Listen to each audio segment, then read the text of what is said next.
You wake up in the middle of the night, and the silence of the house seems deafening.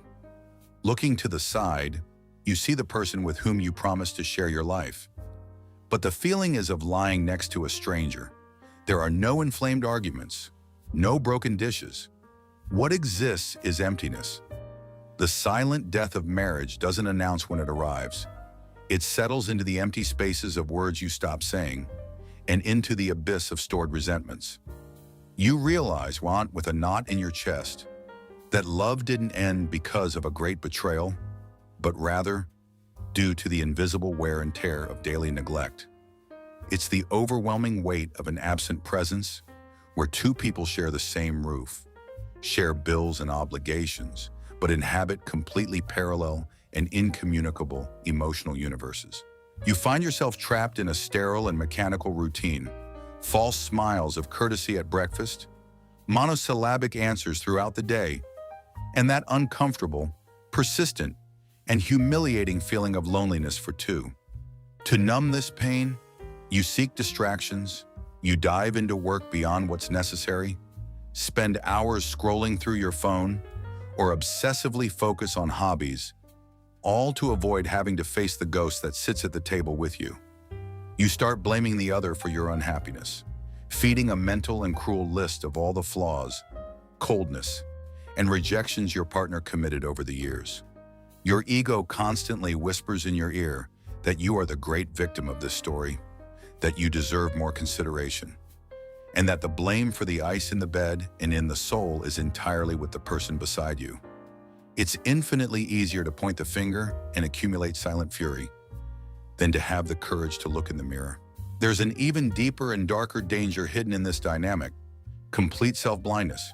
The erosion of your marriage was so slow, so millimeter by millimeter, that you lost the ability to track where the disaster began. You entered a state of anesthesia where you're not even aware of your own blind spots.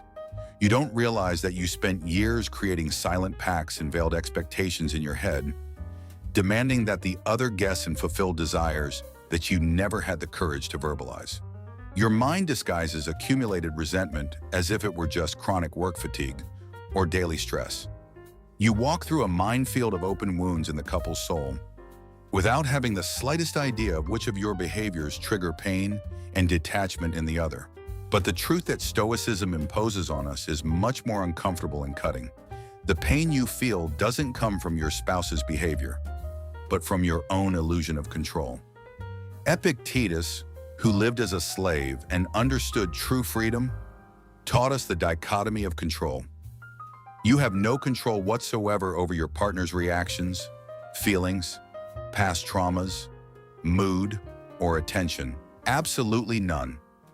When you condition your peace of mind, your masculinity, or your happiness on the affection, sex, or validation of another person, you abdicate your sovereignty and become an emotional slave. Your current suffering arises from an infantile attachment to an unrealistic expectation, from a wounded and spoiled ego that demands reality bend to its whims. You forgot that marriage is a terrain of mutual and sacrificial cultivation, not a business counter where you assume the role of auditor and spend the day only collecting what you think you have the right to receive. The neurosis of the modern world made you believe the lie that your partner must be your therapist, your perfect lover, your #1 fan, and the sole savior of your existence, overburdening a fallible creature with the weight of filling your own existential void.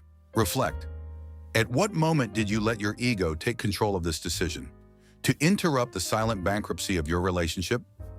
Radical transformation needs to begin exclusively in you, through prohairesis, your moral faculty of conscious choice. Stop immediately demanding that the other change. Stop begging for attention or punishing with silence. Change the only gear that is under your total and absolute dominion, your own posture before the abyss. Seriously practice premeditatio malorum. Force your mind to imagine, with realistic details, what your life would be like if this person disappeared tomorrow morning. Feel the definitive weight of this loss, the real silence of the empty house, the regret of words that were not said. Use this mental simulation of death to rescue the sacred value of what is before you today. Stoicism invites us to Amor Fati, to love and accept destiny exactly as it presents itself. This means embracing the current crisis, the distance and coldness of the marriage, not as a death sentence or a reason for victimhood, but as the definitive fire test for strengthening your character, your temperance, and your capacity to love without prior conditions. To illuminate the shadows that devastate the relationship, you must find the extreme courage to ask questions for which you don't know if you are prepared to hear the answers. It means descending into the dark basement of the relationship completely unarmed, stripped of justifications, ironies, or shields of pride. An awakened mind and dignity return when you replace sterile demands with virtuous and proactive action. Instead of waiting for affection, offer an attentive and genuine presence. Instead of accumulating grievances like bargaining chips in a cold and cowardly war, practice stoic listening, the one that silences your own ego, that doesn't seek to win the discussion or have the last word, but that tries to understand the pain, fear, and loneliness that the other is also feeling on the other side of the bed.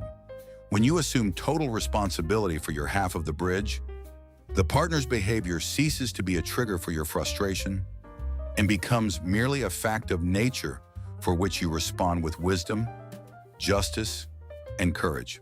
Your mind and your behavior change drastically when you assume this posture of self-leadership. You stop being the relentless judge of the relationship and become the unshakable architect of your own emotional stability. Where before there was reactivity, irony, and resentment, now emerges a space of serenity and inner strength that nothing can disturb. Philosophically, you achieve true freedom, the profound perception that the other's neglect or coldness does not have the power to diminish your intrinsic value as a man and as a human being. Marriage truly revives when both stop defending themselves from each other, lower the weapons of pride, and decide together to face the distance they created. And even if the final destiny determined by reality is separation, you will emerge from this cycle not as a destroyed and embittered victim, but as someone who operated with the highest human virtue and dignity until the last second. The ruin or reconstruction of a life together never depends on chance, luck, or great heroic and theatrical gestures. It is determined by the micro choices you make in every second of silence, every avoided glance, and every word of indifference. Always remember this mantra: I do not control the heart of another, but I am the absolute master of my own love. Be the lighthouse that illuminates the shadows and heals the distance, not the echo that perpetuates the darkness. If this reflection brought clarity to the invisible chains you are living and breaking today, I invite you to subscribe to the Stoic Protocol channel. Join our community to continue shielding your mind and cultivating a life based on virtue, truth, and absolute self-mastery.